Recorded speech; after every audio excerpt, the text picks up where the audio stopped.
Hey guys, it's Daniel Faust and Learn and Live, and we are in the superhero sanctum with CEO Jeremy Knauff. I hacked it again.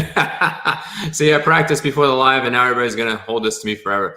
This guy is an amazing veteran, going over and started several businesses, working with Spartan Media, and he has graced his presence with us in his new studio, looking wonderful. You need to come over to Dover, Delaware, and convert my studio over. But he's going to go grace the presence in the superhero sanctum, talking about leadership, transformation, and his overall war hero stories. So thank you for joining. And let's jump into it to the first question. You can tell us your war hero story. How was the military? How long were you in? Hopefully you didn't hit too much combat, but we just wanted to hear where you came from. Yeah, so I came in pretty much right after high school and was dead set on I wanted to go into recon. Ended up taking the indoc, passed that, and for whatever reason ended up turning it down and regretted that for the rest of my career. I spent the next couple of years trying to get back over there. That didn't work out. They didn't want to let me go because I was able to do a lot of shit. I was able to accomplish things that other people couldn't. So, I learned a lot of things really fast. I took a lot of initiative, taught myself things, went through a lot of stuff with the MCI program and just learning things on my own. Got pushed up the ranks pretty quickly. And one of the things I was doing, even though I was in an infantry unit, I had some other tasks that I had to handle as well. The communications within the company, as well as the MCI program. I think you and I were in the military in kind of different time frames, but this will give you kind of an idea of how I did things when I was in the MCI program, which it's basically a correspondence course for the Marine Corps, right? Yeah. Various things that we need to learn. And it was a complete mess, right? They would take their test and we would send it off to MCI headquarters over in DC. They would lose it. Old school paper. Exactly. I mean, this was the old, the Scantron bubble sheets that we would. Oh, wow. That was early 2000s. Actually, it was late 90s. Oh, yeah. I came in 2000. Yeah. So, after several times of this happening, of course, I started making photocopies of all the tests. That way, when my Marines would take a test and MCI would screw it up, I could then send a copy of it back up there. And I would also make copies of the certificates that they would get because this stuff was all required for them to get the promotions. Of course. Well, this happened a few more times, and eventually we got to the point where it's like, this is just, it's ridiculous. So we rented a van, drove up to headquarters Marine Corps, showed up at MCI headquarters, knocked on the door. We have some problems. We need to talk. Sat down with all the paperwork. They were not happy, I can tell you that. No. But because of what we did, first of all, we solved the problem. They immediately, the commanding officer up there immediately sat down several of his guys and was like, just get this problem fixed. Great, we did that. But they did not want us showing up again. So I don't know if anybody else had problems, but after that, we never had another problem. Yeah. So I had a tendency to do things like that. Like if there was an objective that had to be done, I was going to get things done one way or the other. So because of that, I moved up the ranks pretty quickly, had a lot of interesting duties in addition to my normal infantry stuff. But eventually I got to the point where I decided that the Marine Corps wasn't going to be where I wanted to be for the rest of my life. Towards my last year was where I started to kind of make that determination. Continued to take care of my guys, do what had to be done there, but I started preparing for when it was time to get out. Started learning a lot about business, formulating a business plan, meeting people in the civilian world to kind of facilitate that transition. And, then eventually the day came when it was time to go, and that's what I did. And from there, I got out. I started my first business in 1999, a web design company in a little tiny town called Spring Hill, Florida. All right. So that was, it's still a pretty small town, but in 1999, that was not the right place to start a web design business. Why is that? Why is that particular city a bad city? Well, people didn't. You have to remember, this was back when a lot of people still thought the internet was just going to be a fad. Yeah, it was pretty much a hoax in '99. Y2K, all that jazz. Yeah, I remember. Yeah. So I remember everybody telling me, "Oh, that's just a fad. Businesses don't need websites. Like we have our connections, and we go to the Chamber of Commerce, and Ooh. that's gonna go away." Right. So we see how that's all worked out. Yeah. So I started, and initially I didn't have a lot of contacts in the area, so it wasn't even like I could go and talk to people I knew and try to sell them on this service. I did some sales activities, admittedly nowhere near enough, but I Mm. think between the time and the place, it wasn't quite there yet. Mhm. So I failed very miserably, uh, burned through all my money, Yeah. chewed up my credit score, and I eventually, know that one. right. Well, I think if you're in the military at some point, that's almost a requirement. You have to tank your credit score, right? Yeah, mine's about 450. I think I've tanked it. Yeah, good times, good times. But from that point, then it was kind of a rebuilding phase. I had at one point a nice portfolio and chewed through all of that, chewed up my credit score, Mm. lost the house, and then basically started over from zero. And at that point, it was a matter of finding a job, building a new foundation, Mhm. and kind of preparing for, we'll say, my counterattack. At that point, I took a job at an ad agency. This guy Okay. was amazing. He was quite possibly one of the smartest people that I ever had the pleasure to meet. That's awesome. David Kretschmar. He was a guy who'd been in advertising for pretty much since the dawn of time. I mean, we used to joke about him, hurting his leg running from the Big Bang. But he had seen everything. Like he was back in this. Here's a fun story for you. He was in this back when. Do you know anything about printing, like old school printing with like plates and all that? I have some friends in that business. Yeah. Okay. So back in the day, we used to shoot film, and Hmm. you would have four different things. You would have for black, magenta, cyan, and yellow. Mm. And there was a job title in that industry back in the day called a stripper. And Oh yeah. what they would do is they would take this solution, and if you ever look real close, like on newsprint, you can see it really well. If you look up Mm. close, you can see these little tiny dots Yeah. on the print. Well, on the film, that's where those little tiny dots are. So if you need to adjust the colors, nowadays you could just go into Photoshop and drag some sliders around. It's a piece of cake. Back then, Mm. you had to take a solvent and like basically wash portions of the film to decrease the amount of that particular color plate. So we had this new girl there, and she was a young kid back then. This was probably close to 20 years ago now, Yeah. but she was a young kid, and we had told her that he was a stripper. She wasn't old enough to know that that was actually a thing in the printing world. Yeah. So that made for an interesting conversation. But so I mean, here we are telling her about this 70-something-year-old guy who used to be a stripper. Yeah. And it's like you think of a 7-year-old dude stripping, and you're like, no. That was exactly the conversation. And so he was Yeah. actually out on vacation when we had this conversation.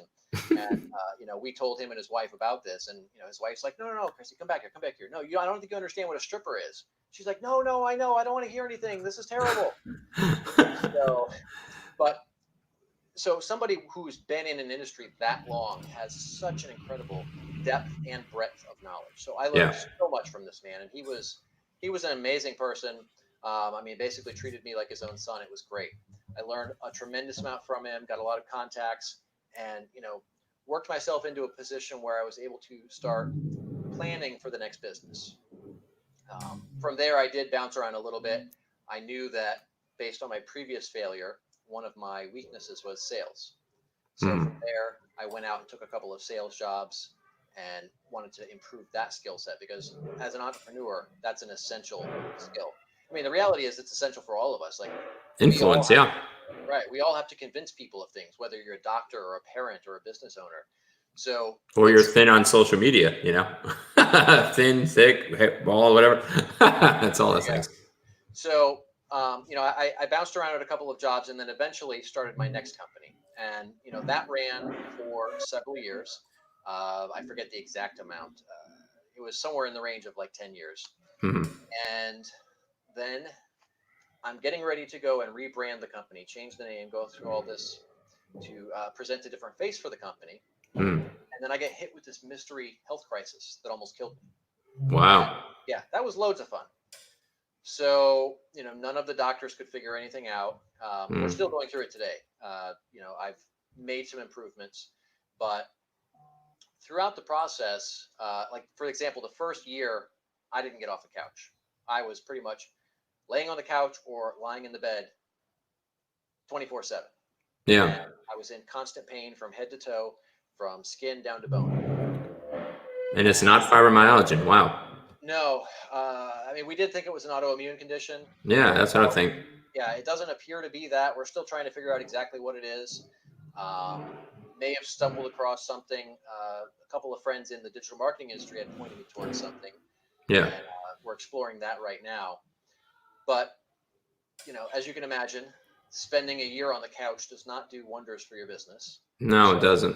That pretty much Sometimes even more than a weekend can go over and destroy your business. Yeah, absolutely. So, from that point, the business ground down to zero, and I pretty much had to start over. As we worked into the second year, I'm still dealing with a lot of the problems, but I'm able to kind of get up and move around. I still wasn't going out and doing a lot of business stuff, but I was able to kind of go out and, here and there sporadically. But for the most part, if I'm going out, it's, to go to a doctor's appointment at that point. Yeah. And then, as more time went on, as we kind of entered into the third year, that's where I started to, even though I'm in massive pain, I'm still out there. I'm doing the things I need to do to rebuild the business. And we've been kind of going from there up to where we are now. And like total, I think the whole health crisis thing has been something like 6 years now. Yeah, it's a long time. And it's funny thing about vets is like you don't know what the pain they're going through until you get into their story. Yeah. Well, and on that same note, when it comes to vets, like we already have an idea of what we can overcome because we've been through some horrendous experiences, whether it's physical or emotional, psychological, whatever. We have seen the worst case scenario for most of us. And so we know that we can go through things that others can't. We know that we can overcome things that others can't. And I think that's one of the things that, although I've had a difficult life in a lot of ways, I actually count that as a blessing because it's given me the opportunity to know what I can accomplish, what I can overcome. And I think it creates an environment of more hope, more optimism because you've already seen terrible things and overcome them. Yeah. I would totally agree with that. So I wanted to dive in a little bit more into the business failure, not like the exact details, but what lessons did you learn to succeed in the following? So now you are successful, CEO of your own business, and everything is now going better than what it is. And now you're at what, year 6 in this in Spartan Media, right? I forget exactly when we reformed Spartan, but somewhere around that time frame, yeah. Yeah. So what lessons did you learn? Well, one of the things is that I didn't so much learn it, but it was hammered into me, is that things are not going to go the way that you expect them to. So you just need to constantly adapt, right? I talked about in the beginning how I was in a small town, and it was a little early in that process. Or as far as the internet goes, it was early. Oh yeah. The reality is, there's a lot of things I could have done differently to change that dynamic, right? There's nothing that would have stopped me from calling businesses in New York or Miami or Chicago or somewhere, right? Yeah. I was focused on the ground game, local businesses that I could go in and meet face to face. So for whatever reason, while I was always adapting and adjusting to everything in the military, when I got out here and that situation presented, I tried some things, but I didn't push it anywhere near as far as I had in the military. And that was a big mistake. And that was really hammered home that like there is no resting. Like you have to just push with, take whatever path you have to get where you want to go. Sounds like an MCI tactic you should have brought into the tool belt. Yeah, there's I think that was the biggest one. But some of the other things are, we can't rely on ourselves entirely. Right? And that was something that, you're not going to go storm an enemy fortress by yourself. Why would you try and build a business by yourself, right? Part of that comes down to ego. A lot of us want to be like, hey, I'm the champion, I'm the hero, I did this. Yes. And you can certainly accomplish some badass things on your own, but you're going to accomplish so much more working with other people, whether it's employees, contractors, partners, just friends, whatever. That's something you really need to leverage is your connections. We did it in the military. It was not because of weakness. It was because that's the right way to do it. That's the right way to accomplish something significant. So that's something else that I think was really hammered in for me. That's really cool. And so with that, one of the things that usually take the most precedence is like with business and the transition getting on the military is how did you keep your relationships intact? You went through the medical trials, you went through the business trials.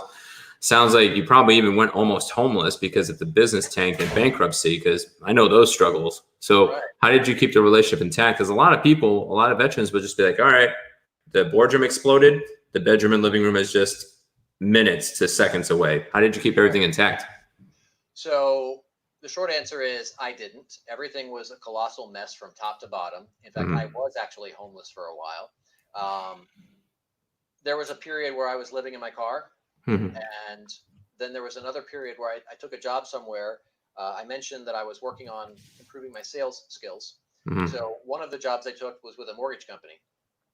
And so I would just come in super early, or it seemed like I was coming in super early, I guess. And then I would work super late, and pretty much everyone would leave. I had the keys, and I would clean up in the bathroom sink. I would lay out in my office and crash out for the night and just have that alarm set, get up in the morning before anyone got in. And as far as anybody knew, I'm just getting in there first thing in the morning, and I'm the last one to leave. So, that is exactly what happened. Is everything did fall apart. Yeah. But as far as the relationships goes, I think I learned a lot of lessons about evaluating people, because there was a lot of people who were right by my side when things were going great, but they disappeared as soon as things got tough. Yeah, that happens. Yeah. From the expression I see, you've experienced that as well. 3 times. So, all right. So I learned to be more aware of people and their intentions. I'm a very loyal person. If somebody's by my side, I'm going to do anything I can for them and with them. Totally agree. On the same note, like if somebody is manipulative or a user or something like that, don't be afraid to cut those people loose, because like everything about you is formed by your environment. So if you're surrounding yourself with people who are taking advantage of you and using you, then that's going to suck your mental energy out, and it's going to waste your time. So just if somebody's not a fit, cut them, but try to find the people that make sense to have around. And on that note, we need to be proactive about these people, right? Right now, everybody with this whole COVID thing, we're in lockdown and we're all in varying states of anxiety or depression or whatever. What's going on. So it's easy to go into this cocoon and just be like, all right, I'm not talking to anyone until this is all fixed. What I like to do is I set reminders for myself, because it's really easy to stop communicating with somebody. And it's not that there's anything wrong. It's just, I got busy and didn't get around to it. Of course. And when we look at the social media aspect, like if you're not engaging with somebody, let's say we're talking about Facebook, if you're not regularly engaging with someone, the algorithm starts to push their content down. So you may not see it. So I could be sitting here scrolling through Facebook and look at somebody and be like, oh, well, I need to, comment on that or send them a message or whatever. If you don't get around to it, then they start showing up less and less. And then you're not even being reminded to talk to them. Correct. So there's tools like, there's a tool called Boomerang that ties into Gmail and Office, right? And interesting. So send you, what's that? I never heard of that tool. That's interesting. Yeah, it's I think there may be a paid and a free version. I don't remember for sure. I use the paid version, but basically it's, let's say somebody sends you an email, you can set up a reminder that if you don't respond, or if they don't respond within whatever time period or a particular date or whatever, it will bounce back into your inbox. So now you have a reminder to go follow up with them. Yeah, that's ingenious, just to not miss mail and stuff like that. And your clients, like you get like say 300 emails a day, and let's say you pound out about 50, and then it gets buried in your box, and then you tell people, send me a fresh copy. Instead, you have Boomerang just send it right back to you. Right. And that functionality is built into a lot of things. Like for example, HubSpot uses it. There's they've got their own integrated thing, but you can find this in most CRMs nowadays. So that's just an example. Something else I've been doing is I keep a spreadsheet, and it's got the people, and it's got their links to their social profiles. So LinkedIn, Facebook, Twitter, wherever they are. So I will actually batch time to where I can go out and, even though I may not see that person's content in my feed because of the algorithm, I can go to their profile, see what they've posted, comment on it, like, share, whatever has to be done there. And then you're keeping that engagement going, even though, and it's actually a more effective way to do it, right? Because if you're just sitting here scrolling through Facebook, you're wasting a ton of time. But we need to build those relationships and strengthen those relationships. So we do need to engage with them. We just need to be strategic in how we do it. Yeah, I do very similar in that regard, but I just choose 10 to 15 people a day to go in there. And then sometimes you look at what the active people are on there and I talk to them, and then there's content then comes back up. So that's my intentionality. So if I actually connect with you and you're like, who are you? I actually chose you as a friend on Facebook, and I'm actively wanting to engage you, not just because of business, but personally, I want to know you. So if you ever get a text from me, that's the reason why I'm being intentional. Something else I do in that area is what I call finding the haystack, right? So when I meet somebody, pretty much right off the bat, I'm going to think about who in my network might be useful for them, and who might they be useful for. So generally, if I meet somebody, I'm going to send at least 3 or 4 introductions within a couple of days. But then also keep those people in the back of your mind as time goes on, because you're going to run into a ton of people. And if you make a habit of helping people by connecting them with opportunities, or whatever the situation is, you're connecting people with things, then first of all, I mean, you're making the world a better place. I think we all want that. I'd agree. You're also making yourself more valuable to everybody. So it really, it has a tremendous impact on what you can accomplish. I would totally agree upon that. So those are awesome, tactics, but let's get to the deep of the tactics before the end. So what superhero tactics led you to success from the bedroom to the boardroom? So you have the kids, you have the business now, and looks like everything is thriving. What main things did you go over and like pivot in your life that became tactics in your life to have that succeed? Because you had the boardroom collapsed, everything there, and now everything is going back up. What did you have to like implement in your life as a tactic to say, this is going to work, and this is what makes me thrive? So there's a couple of things there. One is you have to be very clear about what you want. The mistake that I see a lot of people make, especially entrepreneurs, is they want to do all the things, and it's just, let's go throw everything at the wall, see what sticks, and go from there. Right? And that's not an efficient use of your time. I have, as most creative people do, what you would call shiny object syndrome. Oh yeah. So right now I'm on the tail end of wrapping up a project that we're building for our own self. But I've got like my next 8 ideas already ready to go. I just need to finish this and then start executing on those one by one. Correct. But in order to do this effectively, I need to know exactly what I want to accomplish, and then cut out anything that doesn't move me towards that. So, somebody will reach out to me like, hey, we've got this, networking thing over here. Well, great. I could go there and I could meet some people, but they're not going to be my potential clients because of the difference in price point, right? Like you go to a little BNI, that's generally small companies. They don't have the kind of budget to do what needs to be done. So that's just not a fit. So even though there's some awesome people I could meet there, and maybe there's an opportunity, the likelihood is that it's not. So I don't go. Or, somebody wants me to come speak at a particular event. If there's not something within that's going to move me towards my goal, I'm not going to go. Even though I'm on a stage, it could be a big stage, could be a big organization, but if that's not a good fit for the goals I'm trying to accomplish, I'm going to cut that out of the mix. You're going to be wasting your time. Like I've had people offer me opportunities, and it's like, it doesn't fit. If it doesn't fit in the vision, like Zig Ziglar says, I'm going to say no, because if it doesn't fit, it's not worth it. Right. And that's something that, and we can even take that further and take it all the way down to like clients, for example. Oh, well, why don't you want to do this project? It's money, right? Well, yes, but it's not the kind of client that I want to work with, or It's not the kind of project that I want to, whatever the case is. So, I mean, even all the way down to the point of revenue, like I'm going to walk away from revenue if it doesn't align with what I'm trying to accomplish. Correct. So that's a really big facet of it.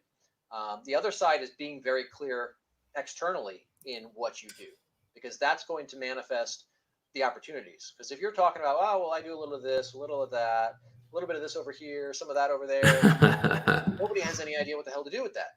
I But did that early in my getting out of the military with my business. I'm like, oh, I help people with relationships. So broad and so wide, and I got so nobody. right. I remember those. You used to do a ton of videos on that stuff back in the day. Oh yeah, I've been doing this for a while, and then it took me breaking my back about 3 years ago to get a clue.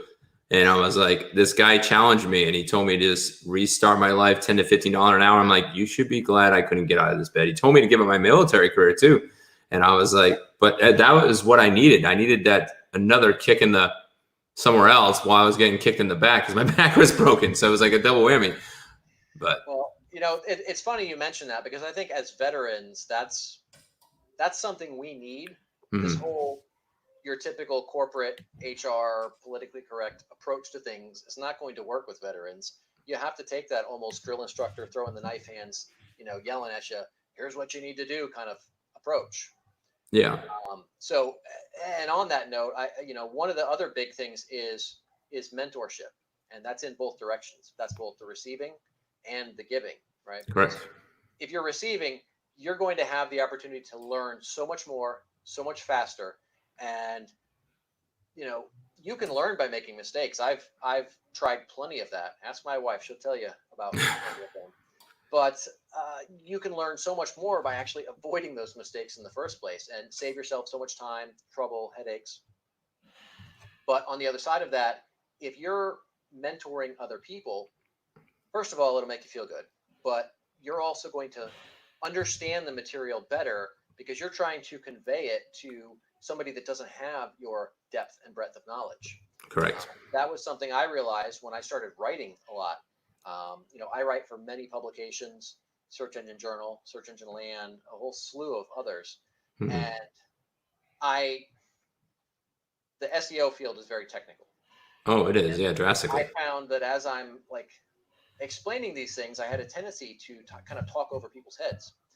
So by writing for people who aren't necessarily at that level, it gave me an opportunity to uh, not only explain it better, but also to understand it better. Because when somebody's going to throw out some weird question that you've never considered, and you're like, oh well, never thought about it, and then it starts percolating these other ideas.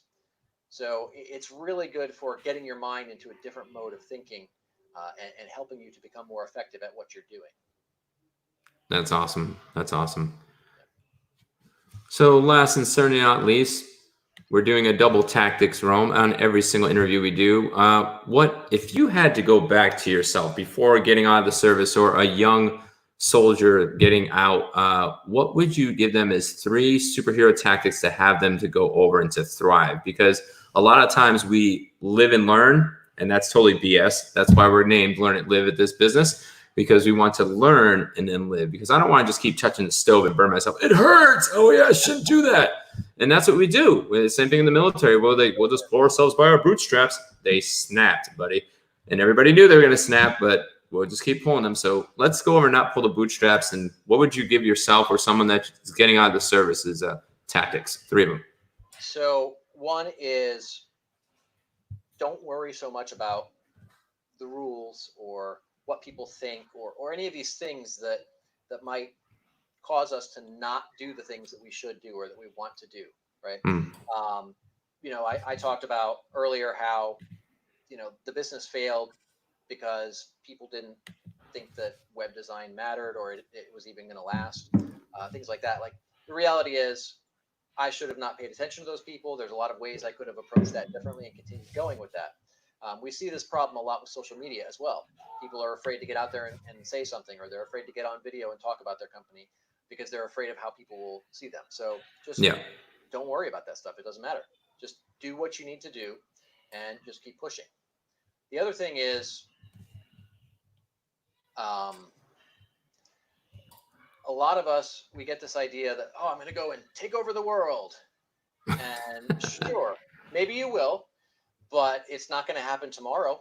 We tend to overestimate what we're going to accomplish in a year, and we tend to underestimate what we can accomplish in 10 years. Yeah. When we look at somebody who's successful, we see what they've accomplished.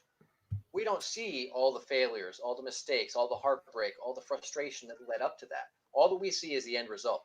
So people go out and they'll do a thing, they'll put some energy into it, they'll try some things, and then it doesn't go the way they want, or they don't get the traction as quickly as they want. So they're like, well, this isn't worth it, or this doesn't work, or whatever. And they don't realize that it's like every little step counts.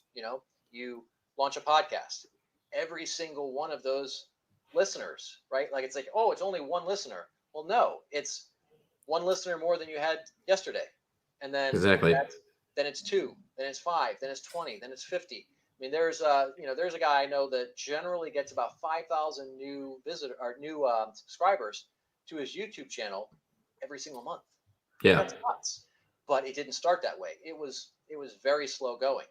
So think about the big picture and focus on that. The same way that, I was a grunt, I was in the infantry. I remember going on these humps. I know that all of the military did it every now and then, but we did it all the time.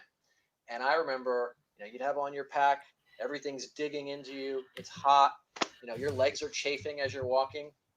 And if you sit there and focus on like, the barracks is 12 miles away, you're gonna fall out. Yeah. But if you're focusing on, on what you're going to accomplish at the end, rather than, I'm in so much pain right now, then you're going to fail. So just keep that end in mind, and that'll be a game changer. And then the last thing is never stop learning. I see so many people that they're like, oh, I'm an expert, I know all the stuff, I'm the top of my field, but they're not keeping up. They've kind of got to this point where they're resting on their laurels, and then they start to fall behind.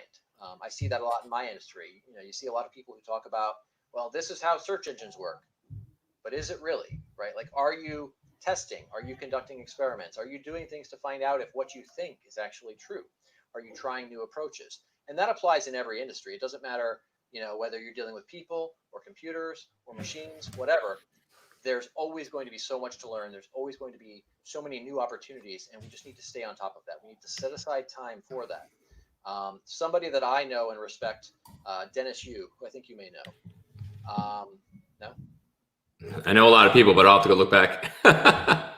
He and I spoke at MIC last year. Okay. Keynotes. And he spends like half of his day learning new stuff. Now I remember who he is. I remember you on stage. That's where I met you. It all flashed back. I was like, oh yeah, fancy suit. Yeah. Yes. So, I mean, he's at the pinnacle of his industry. I mean, the guy is out at Facebook headquarters on a regular basis. He's got, hundreds and hundreds of people in his team, and he's constantly out here sharing useful information. And like, I don't care what kind of crazy question you throw at him, he's got the answer. But still, he spends half of his day learning. So I think that says a lot for how important that is. No, that's definitely true. You gotta learn. That's the thing. If you're alive, you need to be learning. You don't just stop. And we always, at least at Learning, we always focus the most amount of learning in the bedroom, then the living room and the boardroom, because that's what's going to carry. Because now you got the legacy that's going to go with you. So I want to thank you for your time. We're going to go over comments real quick and then pop up your website for anybody that wants to connect with you. Let's see if there's any worthwhile comments. Sometimes I get trolls, so I'm going to populate those. It's very interesting sometimes. Let's see. Seems Laura jumped in, said something about Scranton. Now, let's see. People are just being funny. I'm seeing if there's any questions. Let's see. Casey said it was a great point. Separate the wheat and chaff and only push towards the broader goals of entrepreneurial pursuit. Let's see, anything else? Somebody had a question about MCI. Was that Marine what exactly? Marine Corps Institute. Marine Corps Institute. That's what Believe it or not, it's not actually a coloring book. Yeah, I thought it was Marine Communications something. That's what I thought it was. But Let's see. Nope. Everything else is just, yeah, this one probably good. A good quote that you had. They loved your quote. They quoted you. So take that and put that in your next book. I actually, that's not my quote. I can't remember where I heard it, but yeah, I think it's definitely very solid. Thank you, Laura. Yep. Laura, you're going to have to research it for us to go over and give proper cred. Yep. Oh, is that a question? What is one thing you would recommend someone do this week? David Bell, that's actually a question. That's a little broad question. Given the quarantine, you should probably take a shower and change your clothes, I think. So, David, I would probably go and recommend that you go over and continue to learn whatever we're focusing on. Just make that time, like what you said earlier. On a more serious note, I would suggest creating a piece of content. Like, we should be creating content all the time. Whether it's a video, whether it's just a post on social media, an article somewhere. Creating content on a regular basis is good, because like it helps you to refine your thoughts, but it's also sharing your knowledge and demonstrating your expertise. And on top of that, it's helping other people to see that they can do the same thing. And I feel like the more people we have out here who are doing what they're drawn to do, the more that we'll accomplish as a whole. Yep. And now he clarified, sales related. Make a sales call. Call somebody. Don't be afraid. There you go. They can't kill you through the phone. No, not yet anyway. All right. So if you want to connect with Spartan Media, that's his website. And any final parting shots before we head out? Just, don't worry too much about what other people think or what other people say. Just get out there and do what is like your driving passion. Do it. And, just keep pushing. It's not going to work right the first time out of the gate, but, don't let that get you discouraged. Yep. And thank you for coming on our show.